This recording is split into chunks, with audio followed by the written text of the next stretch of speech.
about 2 million houses completely or partially damaged.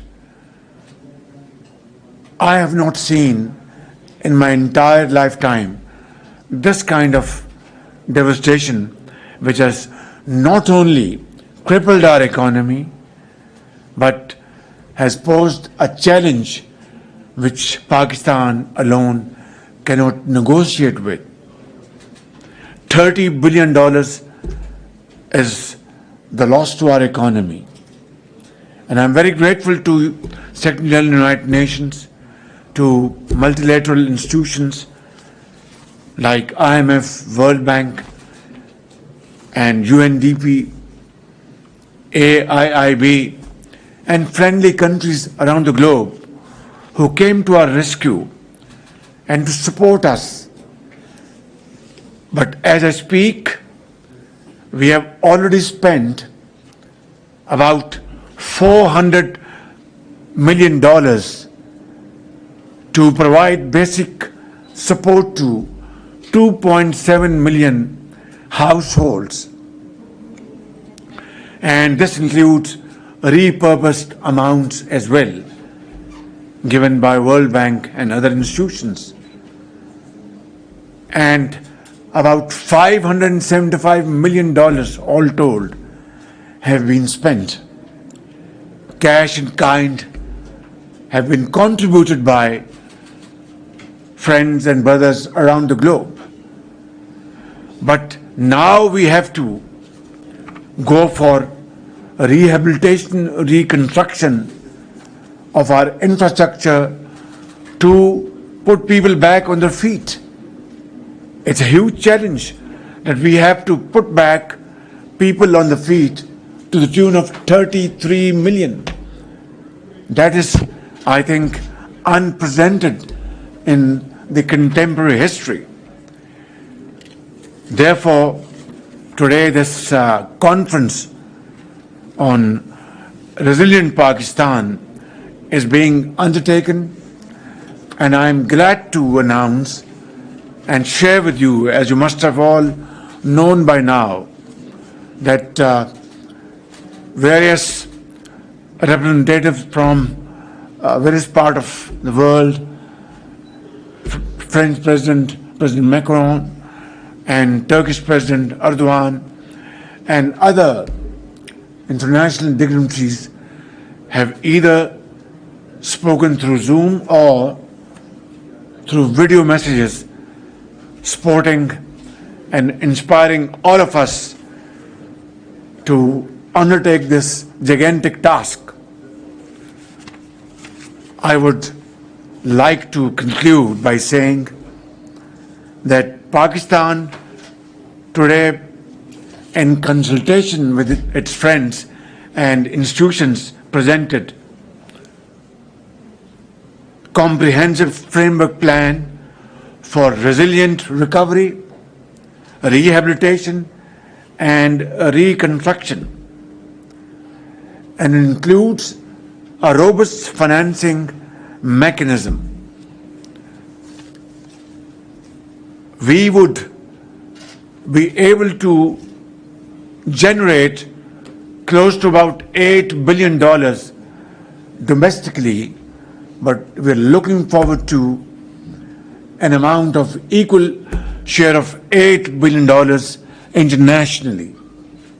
Of course, today, hefty amounts have been announced, ranging from 300 million euros to $100 million and $80 million, and so on and so forth.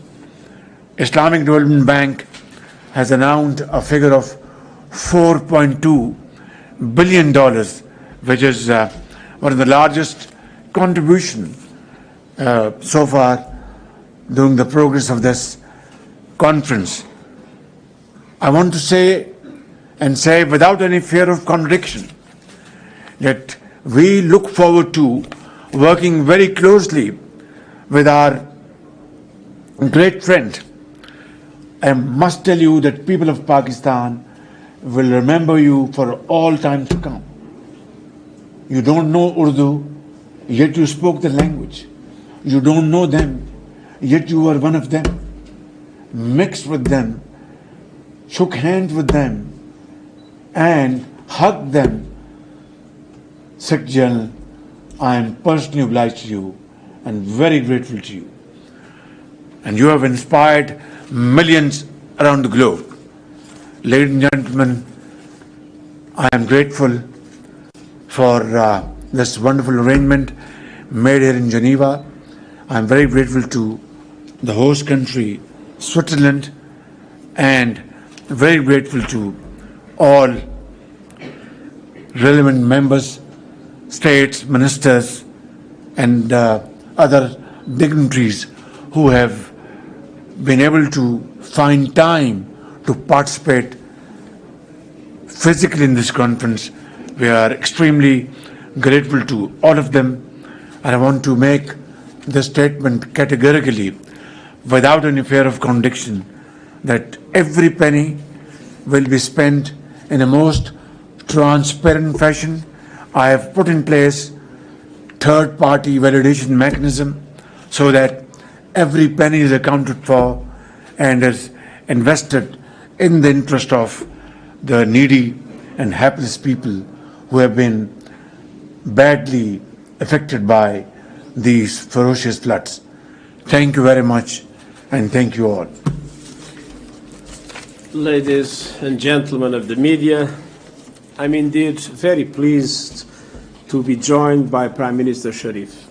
And dear Prime Minister, I want to thank you very much for your kind words. But you have nothing to thank. I did my strict duty. For many years, since I was High Commissioner for Refugees, I visited Pakistan in different occasions, and I always witnessed an enormous generosity of the Pakistani people. You have received millions of Afghan refugees. You have hosted them, you have protected them, you have shared your resources with them in a way that is unparalleled in the world. At the same time, I could witness in difficult moments of your country, with the earthquake, with the floods, previous floods, with the impact of terrorist activities. I've always seen, in relation to Pakistanis displaced inside their own country, an enormous generosity of the Pakistani people. And so it is the duty of the international community to correspond to that generosity, expressing the full solidarity with Pakistan in this moment of truth. It is not solidarity, it is justice. And I think that justice will start to be made today here in this conference. Now, this is a conference with lots of numbers and figures and statistics, but when I look at the challenge, what I see are faces, human faces. I hear stories like the ones I heard when I visited Pakistan in September.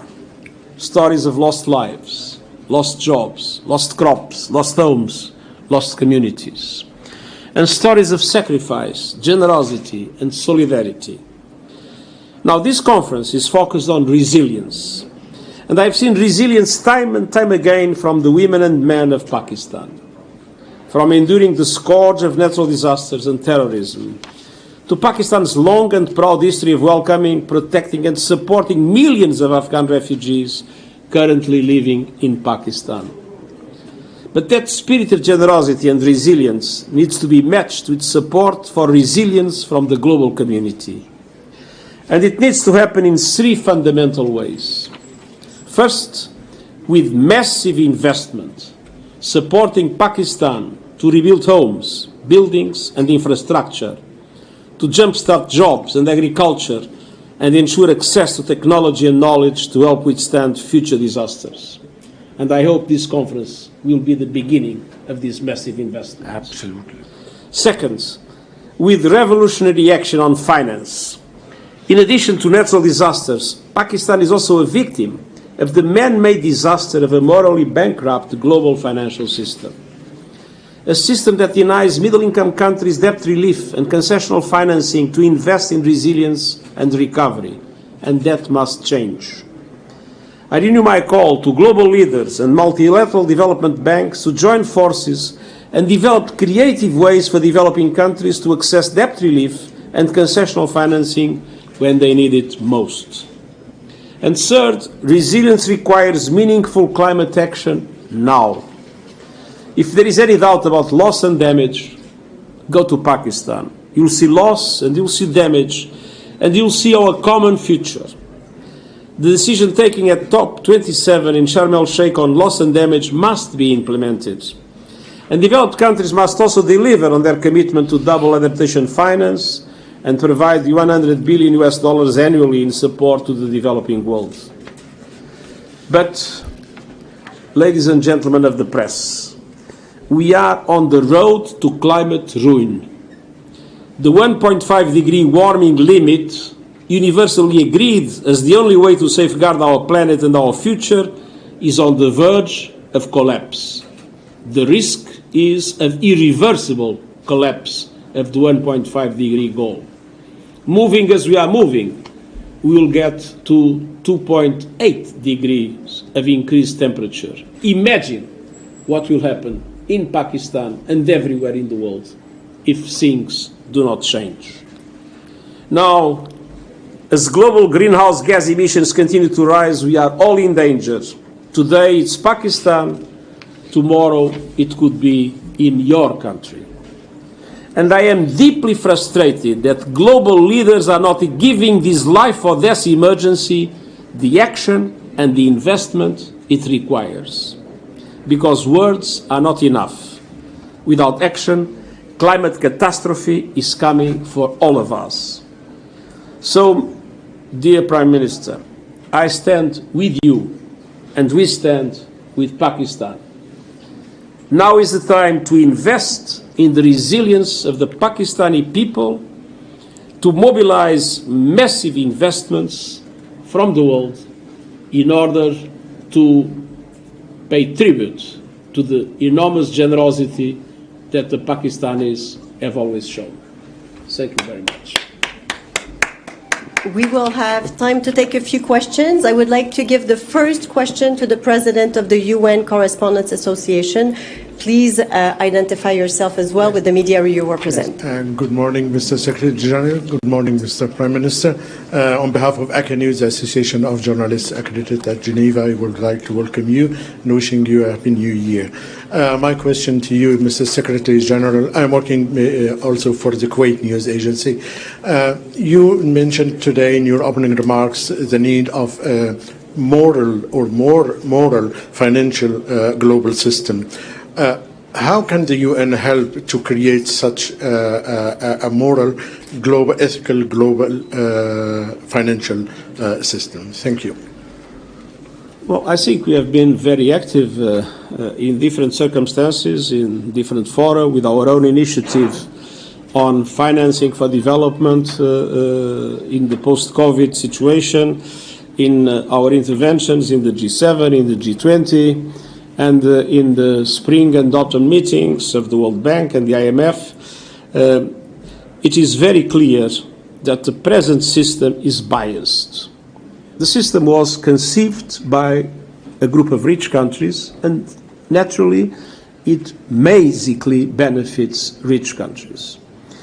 So we need, first of all, to recognize that we have presently a situation in the developing world in which countries are strangled by debt and countries have no access to the financial resources they need in order to be able not only to address the dramatic challenges they face, but also to implement the Sustainable Development Goals. We need a new debt architecture. And we need to make sure that debt relief is effectively provided by the system, even to middle-income countries that are on the verge of very difficult, very dramatic situations, including suspending their payments. On the other hand, we need multilateral development banks to change their business model. We need them to assume more risks, and to be able to leverage more systematically private finance. That is essential. But private finance today is only accessible to many developing countries at very high interest rates that do not allow for the solution of their problems. So multilateral development can't, beyond their loans, need to provide more guarantees to bring private finance at reasonable costs. Must be first risk takers in coalitions of financial institutions to support developing countries. And this is true in relation to situations like the situation in Pakistan, but also to build resilience in all other aspects, facing climate, facing the risk of pandemic situations, and taking into account the need to implement the Sustainable Development Goals. And on the other hand, it is absolutely essential that concessional funding is made available to middle-income countries that are particularly vulnerable. When a least developed country graduates, that graduation brings with it a cost, the loss of concessional funding. And in many situations, they are still extremely vulnerable.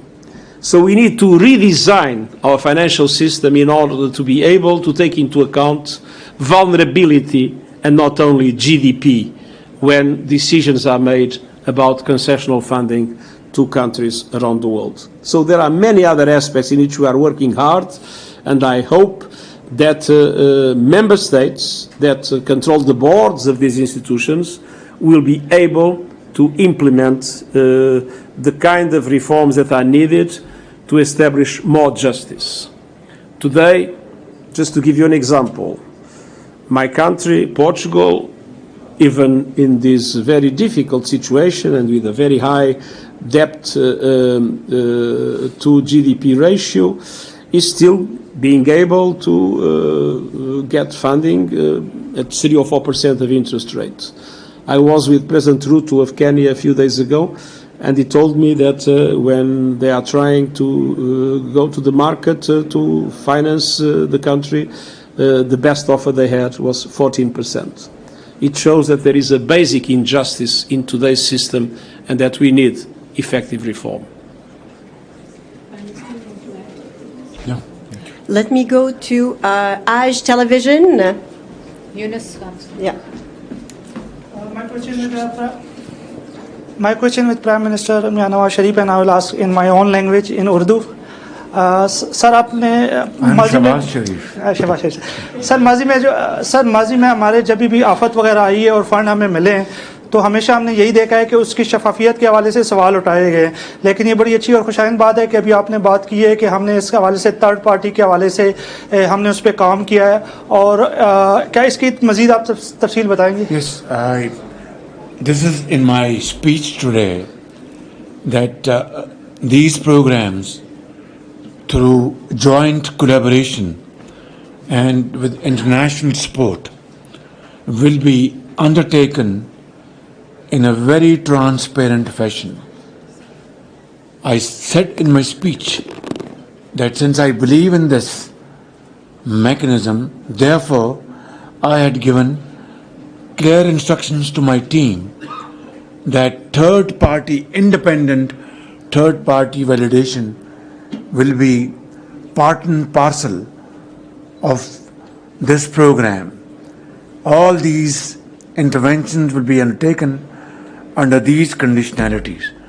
तो ये जो आपने बात की है बिल्कुल सही कहा कि शफाफियत ये हमारी पहली तरजीह है, और उसका तकाजा ये है कि इंटरनेशनल जो कम्युनिटी जो फंड्स मुहैया करेगी, आज जिनके ऐलानात हो रहे हैं, वो खुद हमसे ये तवक्को करेंगे कि हम एक एक पाई का हिसाब दें, और उसका वाहिद तरीका ये है कि सारे का सारा निज़ाम बहुत शफाफ हो और third party mechanism, third party validation जो है जिसमें हुकूमत और पैसे देने वाले किसी का कोई इख्तियार या असर ना हो, थर्ड पार्टी खुद हकायक की बुनियाद पर उसका फैसला करे.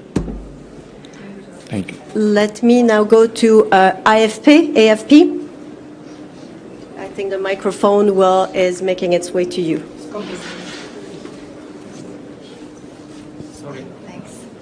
Thank you. Nina Larson with AFP. I had just a question for both of you. I was wondering if you could say how confident you are that you'll be able to get the massive investments that you're asking for, the $8 billion from international sources that you're asking for. And for Prime Minister Sharif, I was wondering if you could say how close you are to a deal with the IMF for the next disbursement tranche and what the main stumbling blocks might be. Thank you. Well, it is my hope that we'll be able to come out of this conference with a support as close as possible to the 8 billion that, as the Prime Minister said, the international community is supposed to contribute in relation to this program at this moment. But this is not the end of the story. I believe it will be very important as the program of reconstruction moves on to go on mobilizing international support, because when we see the situation in Pakistan and the level of devastation that took place, and when you see the fragility of the country in relation to possible future natural disasters, I think that international solidarity will not stop at this conference. But if we come close to the 8 billion, that means that there is a considerable success and a demonstration of trust in relation to the government and the people of Pakistan for the capacity to implement what is a very ambitious but very well-structured program that was also presented in this conference. Thank you very much. I would like to just answer your question that even before these floods hit Pakistan, we were already facing humongous challenges because of serious tension in Eastern Europe, and as a result, food inflation, the prices of oil and gas were skyrocketing, and Pakistan was facing this imported inflation in a very, very difficult situation. And how could you expect that after the floods hit Pakistan and almost destroyed everything, that we would pass on this imported inflation on the common man and he or she will accept it without even a squeak? That is unnatural. And that is also not in line with the norms of justice and fair play, that the rich can enjoy both the worlds, whether the prices of oil touch $200 a barrel or $30 a barrel, and a poor man who is able to meet his two ends with great difficulty, you will expect that he will absorb this price hike without any protest and agitation.